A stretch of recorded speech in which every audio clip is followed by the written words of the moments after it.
तो फ्रेंड्स आज हम बात करने वाले हैं लुसेंट बुक का डेली मॉक टेस्ट सीरीज में सेट नंबर 53। अगर आपने बाकी के पार्ट्स को नहीं देखा तो प्लेलिस्ट को जरूर चेक करें। साथ ही साथ इस वीडियो में हम होमवर्क भी देखेंगे, कल का होमवर्क आपका क्या रहने वाला है। तो चलिए इस कमाल की वीडियो को शुरू करते हैं।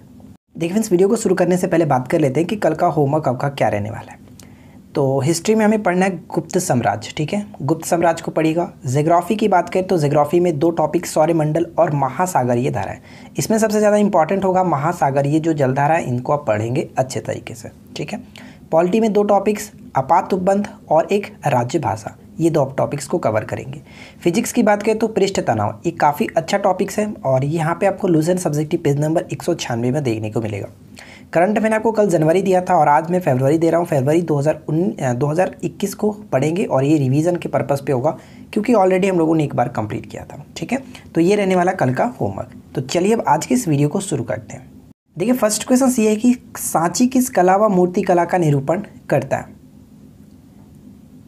फटाफट राइट आंसर कमेंट्स करते चलिए। इस क्वेश्चन का राइट आंसर होगा बौद्ध, ऑप्शन हम बी को टिक करेंगे। सेकेंड क्वेश्चन ये कि प्राचीन भारत का वह प्रसिद्ध शासक जिसने अपने जीवन के अंतिम दिनों में जैन धर्म को अपनाया था। अपने अंतिम दिनों में जैन धर्म को अपनाया था चंद्रगुप्त मौर्य, यानी ऑप्शन ए करेक्ट होगा। क्वेश्चन नंबर थर्ड है कि मौर्य साम्राज्य में प्रचलित मुद्रा का क्या नाम था। जो मौर्य साम्राज्य में प्रचलित मुद्रा थी उसको हम लोग किस नाम से जानते थे। वो पर्ण के नाम से जाना जाता था, एक करेक्ट आंसर है। मुद्रा राक्षस का लेखक निम्नलिखित में से कौन है। मुद्रा राक्षस के लेखक कौन है और ये काफ़ी इंपॉर्टेंट बुक है, ध्यान रखिएगा। तो यहाँ पे सही आंसर होगा विशाख दत्त, ऑप्शन बी को टिक करेंगे।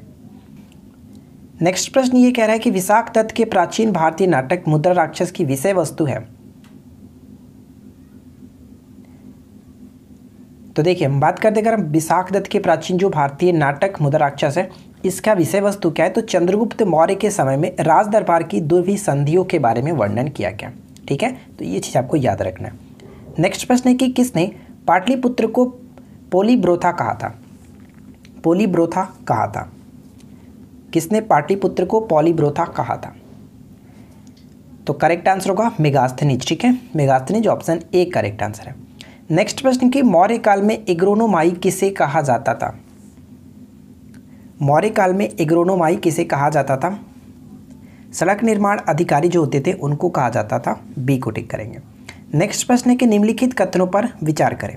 फर्स्ट और सेकंड पॉइंट्स को पढ़िए, बताइए कि कौन सा कथन सही होगा। देखिए फर्स्ट पॉइंट कह रहे हैं कि चंद्रगुप्त मौर्य ने भद्रबाहु से जैन धर्म की दीक्षा ली थी, जो कि बिल्कुल सही है। और चंद्रगुप्त मौर्य की मृत्यु जो हुई थी कर्नाटक में मैसूर में चंद्रगिरी पर्वत पर हुई थी, बिल्कुल ये सही है। यानी कि दोनों के दोनों पॉइंट सही होगा, ऑप्शन सी करेक्ट है।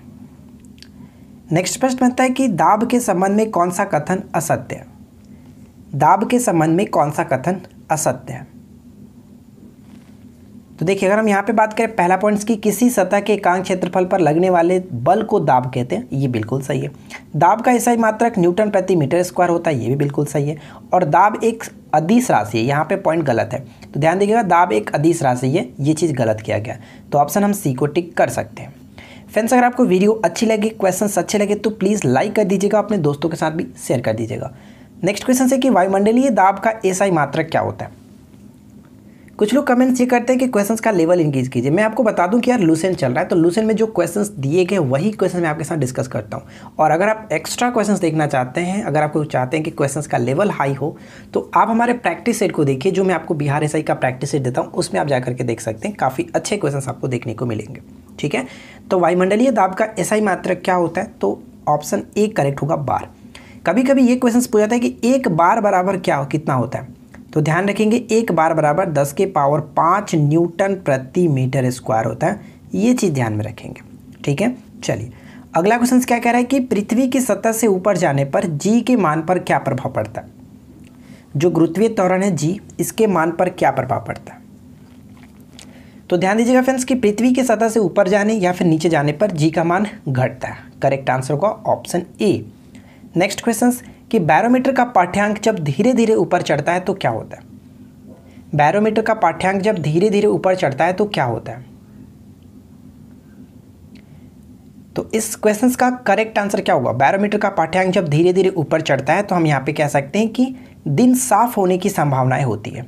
जब आंधी आने की संभावना कब होती है? आंधी आने की संभावना जब पारा जो है बैरोमीटर का पाठ्यांक एकाएक नीचे जब गिरता है तो उस वक्त कहते हैं कि आंधी आने की संभावना होती है। जब धीरे धीरे नीचे गिरता है तो वर्षा होने की संभावना होती है। तो ये क्वेश्चन डायरेक्ट पूछा जाता है, इसको आप याद रखिएगा। यहाँ पे सही आंसर होगा ऑप्शन सी। देखिए अगला प्रश्न कह रहा है कि संविधान में उल्लेखित मौलिक कर्तव्य किसके लिए है? मौलिक कर्तव्य जो है किसके लिए है? वर्तमान में मौलिक कर्तव्यों की संख्या कितने हैं? 11 है। रूस के संविधान से लिया गया था। सरदार स्वर्ण सिंह समिति के अनुशंसा पर 42वें संविधान संशोधन 1976 के द्वारा जोड़ा गया था। ये चीज़ आपको इतना तो याद रखना है, हमेशा पूछा जाता है, ठीक है। तो ये है सभी नागरिकों के लिए, ऑप्शन बी को टिक करेंगे। नेक्स्ट प्रश्न देखिए क्या कह रहा है कि सूची 1 को सूची 2 के साथ सुमेलित कीजिए। सूची 1 को सूची 2 के साथ सुमेलित कीजिए। तो चलिए मैं आपको बताता हूँ यहाँ पे क्या होगा। बांदीपुर की बात करें तो बांदीपुर जो वन्यजीव अभयारण्य है वो कर्नाटक में पड़ता है, यानी ए का 3 के साथ मैच होना चाहिए। ए का 3 के साथ मैच सिर्फ और सिर्फ एक ही ऑप्शन में, तो करेक्ट आंसर भी ऑप्शन ए हो जाएगा। दुधवा राष्ट्रीय उद्यान की बात करें तो ये उत्तर प्रदेश में। सिमलीपाल की बात करें तो ये उड़ीसा में है, डायरेक्ट पूछा जाता है। सरिस्का जो है वो राजस्थान में। तो ये सभी आपको इंपॉर्टेंट होगा, याद रखेंगे। देखिए अगला प्रश्न कह रहा है कि चरक और नागार्जुन किसके दरबार की शोभा थे? चरक और नागार्जुन किसके दरबार की शोभा थे? तो करेक्ट आंसर होगा शक राजा जो कनिष्क थे उनसे संबंधित थे, उनके दरबार से संबंधित थे। निम्नलिखित में से किस परत को बेरिस्फीयर भी कहा जाता है? किस परत को बेरिस्फीयर के नाम से भी जाना जाता है? तो इस प्रश्न का राइट आंसर क्या होगा? बेरिस्फीयर के नाम से पृथ्वी की सबसे आंतरिक जो परत है उसको कहते हैं बेरिस्फीयर। अगला प्रश्न ये कि धरातल से भूगर्भ की ओर जाने पर गहराई के साथ तापमान वृद्धि की दर क्या होती है? भूगर्भ की ओर जाने पर गहराई के साथ तापमान वृद्धि की दर जो होती है वो क्या होती है? प्रति 32 मीटर पर 1 डिग्री सेल्सियस बढ़ता है, यानी कि करेक्ट आंसर होगा ऑप्शन सी। नेक्स्ट क्वेश्चन की पृथ्वी की आंतरिक संरचना के संदर्भ में, यानी कि संरचना के अनुसार भूगर्भ का विभाजन भूपटल, मेंटल और कोर में किया गया था। यह विभाजन किसका था? ये जो विभाजन किया गया था किसके द्वारा किया गया था? ग्रांट के द्वारा किया गया था। डी को टिक करेंगे, ग्रांट। अगला प्रश्न कि महासागरीय सतह का निर्माण किस प्रकार की चट्टानों से हुआ है? महासागरीय सतह का निर्माण किस प्रकार के चट्टानों से हुआ है? तो ध्यान दीजिएगा, इस क्वेश्चन का राइट आंसर हमारा हो जाएगा बेसाल्ट चट्टानों से हुआ है, ठीक है। अच्छा एक क्वेश्चन मैं आपसे पूछता हूँ, जल्दी से कमेंट्स करके बताइए कि बेसाल्ट किस प्रकार के चट्टान का उदाहरण है, ठीक है ना। चलिए नेक्स्ट क्वेश्चन की निम्नलिखित कथनों पर विचार करें और सही कथन को चुनें, यानी फर्स्ट और सेकंड पॉइंट्स को पढ़िए और बताइए कि कौन सा कथन यहाँ पे सही होगा। पहला पॉइंट जो कि बहुत ज़्यादा इंपॉर्टेंट है, डायरेक्ट क्वेश्चन पूछता है कि पृथ्वी का औसत घनत्व कितना है, तो 5.5 ग्राम प्रति सेंटीमीटर क्यूब, ये चीज़ ध्यान रखेंगे। और पृथ्वी की औसत त्रिज्या 6370 किलोमीटर, बहुत ज़्यादा इंपॉर्टेंट, ये दोनों पॉइंट्स बन जाता है, तो याद रखेंगे। और डायरेक्ट हम लोग लगभग में 6400 किलोमीटर लेकर के चलते हैं, लेकिन एग्जैक्ट की बात करें तो 6370 किलोमीटर, ये ध्यान रखिएगा। तो दोनों कथन सही होने की वजह से ऑप्शन सी को टिक करेंगे। देखिए अगला पॉइंट्स कह रहा है कि भूपटल की संरचना सामग्री के अंतर्गत निम्नलिखित में से कौन सा असत्य है? तो 3 पॉइंट्स यहाँ पे मैच किए गए और बताइए कि कौन यहाँ पे असत्य, सही तरीके से मैच नहीं किया गया। तो ध्यान रखिएगा, यहाँ से डायरेक्ट क्वेश्चंस पूछे जाते हैं। ऑक्सीजन की मात्रा अगर हम बात करें तो 46.60% बिल्कुल सही है। सिलिकॉन की मात्रा 27.72%, ये भी सही है। और एल्युमिनियम की मात्रा 8.13%, तीनों के तीनों सही है। ऑप्शन हम यहाँ पे डी को टिक करेंगे। उपरोक्त सभी सही है, कोई भी गलत नहीं है। सूर्य के संगठन में सहायक गैसेस कौन सी है? सूर्य के संगठन में सहायक गैसेस कौन सी है? तो अधिक मात्रा में हाइड्रोजन और बहुत कम मात्रा में हीलियम, यानी कि सही आंसर यहाँ पे क्या होगा? ऑप्शन हम डी को टिक करेंगे, हाइड्रोजन और हीलियम, डी को टिक करेंगे। चलिए अगला प्रश्न देखते हैं। नेक्स्ट वन है कि बुक्सा वन्यजीव अभयारण्य या फिर बुक्सा बाघ अभयारण्य कह सकते हैं, बाघ परियोजना कह सकते हैं, भारत के किस राज्य में स्थित है? तो इस प्रश्न का राइट आंसर क्या होगा? बुक्सा बाघ अभयारण्य कह सकते हैं, ये पश्चिम बंगाल में पड़ता है। राइट आंसर होगा इनमें से कोई नहीं, पश्चिम बंगाल करेक्ट आंसर है। नेक्स्ट क्वेश्चन की थारू जनजाति पाई जाती है, बताइए फ्रेंड्स की थारू जनजाति पाई जाती है। तो ध्यान रखिएगा, थारू जनजाति कहाँ पे पाई जाती है? राइट आंसर होगा तराई प्रदेश में, ठीक है। उत्तराखंड, नेपाल, उत्तर प्रदेश के तराई प्रदेश, ये सभी जो है इसमें पाई जाती है थारू जनजाति। नेक्स्ट वन बनता है कि जब एक चल वस्तु की गति दुगनी हो जाती है तो उसकी गतिज ऊर्जा पर क्या प्रभाव पड़ता है? उसका गतिज ऊर्जा क्या होगा? अगर हम बात करें काइनेटिक एनर्जी क्या होता है 1/2 mv², ठीक है, ये होता है। अगर हम किसी भी वस्तु की अगर हम जो वेलोसिटी अगर इसका दुगना कर दिए तो आपको पता है अगर ये दुगना करेंगे तो इसका यानी कि स्क्वायर 4 गुना हो जाएगा, यानी सही आंसर यहाँ होगा ऑप्शन बी 4 गुना हो जाती है। नेक्स्ट क्वेश्चन की पंचायती राज विषय किस सूची के अंतर्गत आता है पंचायती राज? तो ध्यान दीजिएगा पंचायती राज जो है वो राज्य सूची के अंतर्गत आता है, ऑप्शन सी को टिक करेंगे। नेक्स्ट क्वेश्चन की अवशिष्ट विषयों पर विधि निर्माण का अधिकार जो है वो किसे प्राप्त है? यानी अवशिष्ट विषयों पर जो विधि कानून बनाने का अधिकार है वो किसे प्राप्त है? तो करेक्ट आंसर होगा संघ, यानी कि right answer will be option A. Next प्रश्न है कि किन परिस्थितियों में या फिर किन स्थितियों में संसद राज्य सूची के विषयों पर विधि निर्माण कर सकती है, कानून बना सकती है? किस स्थिति में? तो आपातकाल की स्थिति में, 2 या अधिक राज्यों की सहमति से अंतर्राष्ट्रीय संधि व समझौते लागू करने हेतु, यानी कि उपरोक्त सभी यहाँ पे करेक्ट आंसर होगा। देखिए नेक्स्ट प्रश्न है कि संसद के दोनों सदनों के संयुक्त अधिवेशन को कौन बुलाता है? संसद के दोनों सदनों के संयुक्त अधिवेशन को कौन बुलाता है? तो बुलाने का अधिकार जो होता है वो राष्ट्रपति को होता है। और अगर क्वेश्चंस पूछ ले कि दोनों सदनों के संयुक्त अधिवेशन की अध्यक्षता कौन करता है, तो वहाँ पे करेक्ट आंसर होगा लोकसभा का अध्यक्ष करता है अधिवेशन की अध्यक्षता, ठीक है। तो फिलहाल यहाँ पे राइट आंसर होगा ऑप्शन बी। नेक्स्ट क्वेश्चन की पेडोलॉजी में अध्ययन किया जाता है, पेडोलॉजी में किसका अध्ययन किया जाता है बताइए? जो पेडोलॉजी होता है वो भूमि के अध्ययन को कहते हैं, ऑप्शन हम बी को टिक करेंगे। और चट्टानों का अध्ययन क्या होता है? चट्टानों का अध्ययन क्या होता है? कमेंट्स कीजिए जल्दी से, तब तक मैं आपको बताता हूँ। ध्यान दीजिएगा चट्टानों के अध्ययन जो होता है, आई होप कि आपने कमेंट्स कर दिया होगा। मैं आपको बता दूं कि चट्टानों का अध्ययन पेट्रोलॉजी कहलाता है, ठीक है, पेट्रोलॉजी। नेक्स्ट क्वेश्चन की फलों का अध्ययन कहलाता है, फलों का अध्ययन क्या कहलाता है? फलों के अध्ययन को पोमोलॉजी कहते हैं, डी को टिक करेंगे। अगला प्रश्न, निम्नलिखित में से किसे वर्गीकी का पितामह कहा जाता है? देखिए फ्रेंड्स क्वेश्चंस बहुत अच्छे क्वेश्चंस हैं, आई होप कि आपको जरूर मज़ा आ रहा होगा। अगर अच्छा लग रहा हो तो प्लीज़ यार लाइक ज़रूर कर दिया करो। आप लोग लाइक नहीं करते हो, पता नहीं कंजूसी इतना करते हो, कहाँ जाओगे यार कंजूसी करके। देखिए क्या कह रहा है कि वर्गीकी का पितामह किसे कहा जाता है? तो सही आंसर होगा ऑप्शन सी लीनियस को कहा जाता है। नेक्स्ट प्रश्न कि जिन पौधों पर बीज बनते हैं किंतु पुष्प नहीं लगते क्या कहलाते हैं?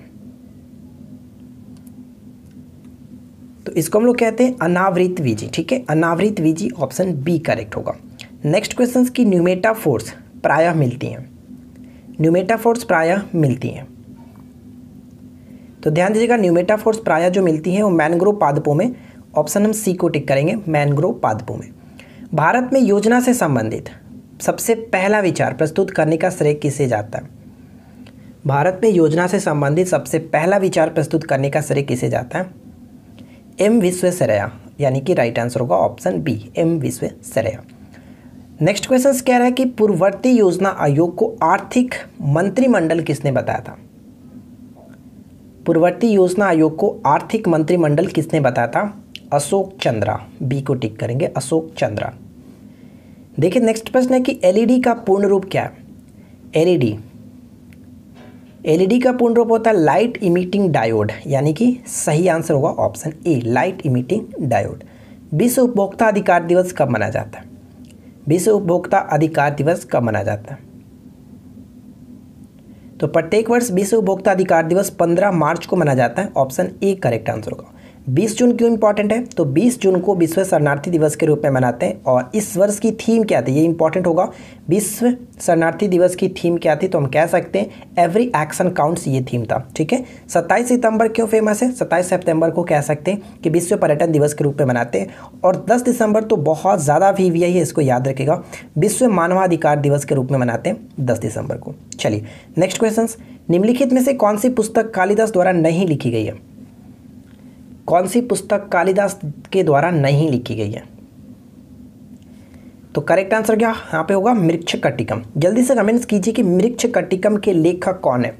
सब चीज़ मैं नहीं बता सकता हूँ, आप कमेंट्स कीजिए मृच्छकटिकम किसके रचयिता कौन है, ताकि आपको भी पता चले कि हाँ आपने कितना पढ़ा है और कितना याद है। अगर नहीं याद है तो यार ढूंढ करके कमेंट्स कीजिए ताकि आपको याद हो सके, ठीक है। चलिए भारत की सबसे लंबी सहायक नदी कौन सी है? यानी भारत की सबसे लंबी सहायक नदी कौन सी है? सबसे लंबी नदी तो पता है गंगा नदी है, लेकिन सबसे लंबी सहायक नदी की बात करें तो क्या होता है? यमुना नदी सबसे लंबी सहायक नदी है, ऑप्शन ए करेक्ट है। अब बात करते हैं करंट अफेयर्स की। फर्स्ट क्वेश्चन कह रहा है कि भारतीय क्रिकेट कंट्रोल बोर्ड ने 2020 के अर्जुन पुरस्कार के लिए किस खिलाड़ी को नामांकित किया था? तो ध्यान दीजिएगा, अर्जुन पुरस्कार के लिए शिखर धवन, दीप्ति शर्मा, ईशांत शर्मा, यानी राइट आंसर यहाँ पे ऑप्शन डी को टिक करेंगे। अगला प्रश्न कि हॉकी इंडिया ने महिला हॉकी टीम के किस खिलाड़ी को अर्जुन अवार्ड के लिए नामांकित किया था? तो राइट आंसर यहाँ पे क्या होगा? मोनिका, ठीक है, मोनिका, हरमनप्रीत सिंह, वंदना कटारिया, राइट आंसर होगा ऑप्शन डी। ये सभी क्वेश्चंस इंपॉर्टेंट है, इसलिए आपके साथ मैं शेयर करता हूँ, ध्यान रखिएगा। नेक्स्ट क्वेश्चन कि विश्व आर्थिक मंच द्वारा हाल ही में जारी पर्यावरण प्रदर्शन सूचकांक 2020 में कौन सा देश पहले स्थान पर रहा? तो ध्यान दीजिएगा, पहले स्थान पे जो देश रहा पर्यावरण प्रदर्शन सूचकांक में, डेनमार्क सबसे टॉप पे रहा। सेकेंड नंबर पे कौन था? लग्जमबर्ग। और थर्ड नंबर पे स्विट्जरलैंड।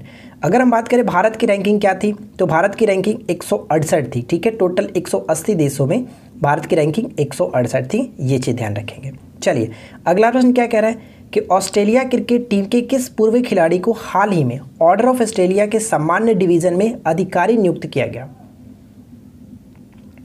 ऑर्डर ऑफ ऑस्ट्रेलिया के सामान्य डिवीजन में अधिकारी नियुक्त किया गया Michael Clarke. Option B correct है, माइकल क्लार्क।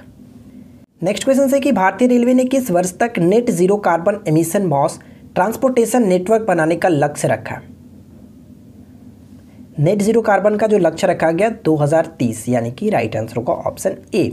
नेक्स्ट क्वेश्चन कह रहे हैं किस भारतीय राज्य ने प्रवासी मजदूरों के लिए रोजगार के अवसर पैदा करने के लिए समर्पित आयोग का गठन किया? समर्पित आयोग का गठन किसके द्वारा किया गया? तो राइट आंसर हो जाता है ऑप्शन डी, मध्य प्रदेश के सरकार के द्वारा। अगला प्रश्न कि क्वीन एलिजाबेथ ने किसे सर्वोच्च नागरिक सम्मान नाइटहुड से सम्मानित किया? हाल ही में सम्मानित किए गए हैं नाइटहुड के सम्मान से क्वीन एलिजाबेथ के द्वारा। तो सही आंसर होगा लुइस हैमिल्टन, ठीक है, ऑप्शन सी। और ये one of the most important question होगा, याद रखिएगा।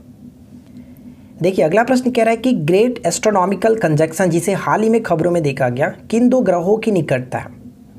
ग्रेट एस्ट्रोनॉमिकल, ठीक है, ग्रेट एस्ट्रोनॉमिकल कंजंक्शन जिसे हाल ही में खबरों में देखा गया था, किन दो ग्रहों की निकटता थी? तो बृहस्पति और शनि की, यानी कि सही आंसर होगा ऑप्शन ए, बृहस्पति और शनि। अगला प्रश्न है कि ISO सर्टिफिकेशन प्राप्त करने वाला पहला भारतीय प्राणी उद्यान कौन सा बना है? और ये बना है हैदराबाद का नेहरू प्राणी उद्यान, डी को टिक करेंगे। देखिए अगला प्रश्न है कि global visionary of sustainable business and peace पुरस्कार से किसे सम्मानित किया गया? आने वाले एग्जाम्स के लिए ये इंपॉर्टेंट क्वेश्चन बन सकता है। Global visionary of sustainable business and peace पुरस्कार से किसे सम्मानित किया गया? तो हमारे देश के रतन टाटा जी, ठीक है, Ratan Tata, option D correct है। तो देखिए फ्रेंड्स, हम लोगों ने यहाँ पे 50 क्वेश्चंस को कवर किया। आई होप कि आपने काफ़ी अच्छी स्कोरिंग कर ली होगी। जितना भी आपने स्कोरिंग किया नीचे कमेंट्स करके बता दीजिए, और साथ ही साथ इस क्वेश्चंस का राइट आंसर कमेंट्स करके बताइए। वीडियो आपको कैसी लगी नीचे कमेंट्स करके जरूर बताएं। वीडियो अच्छी लगी हो तो लाइक कीजिए, अपने दोस्तों के साथ अधिक से अधिक शेयर कीजिए, और इसी तरह की रोजाना एक नए अपडेट्स के लिए, नए वीडियो के लिए हमारे साथ जुड़े रह सकते हैं। चैनल को सब्सक्राइब करके नोटिफिकेशन बिल को जरूर ऑन रखें, ठीक है। तो मिलते हैं नेक्स्ट वीडियो में। Thanks for watching, keep watching, keep learning, have a good day.